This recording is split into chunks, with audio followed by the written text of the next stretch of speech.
केंद्रीय लोकसेवा आयोगाच्या वतीने घेण्यात आलेल्या वैद्यकीय सेवा परीक्षेत करमाळ्यातील डॉक्टर भगवंत गणेश पवार या शेतकऱ्याच्या मुलाने देशात 25वे स्थान पटकावत घवघवीत यश संपादन केलंय.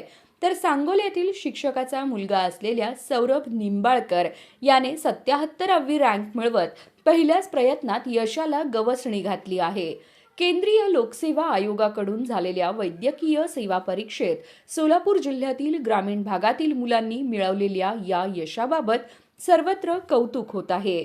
दरम्यान डॉक्टर भगवंत पवार हे करमाळा तालुक्यातील वडशिवडे गावातील शेतकरी कुटुंबातील एक होतकरू विद्यार्थी असून त्यांनीही आपल्या पहिल्याच प्रयत्नात संपूर्ण देशात 25वा नंबर मिळवला आहे. डॉक्टर सौरभ निंबाळकर हे देखील सांगोल्यासारख्या ग्रामीण भागातून आलेला तरुण असून त्यांनीही पहिल्याच प्रयत्नात देशात 77वा नंबर मिळवला आहे.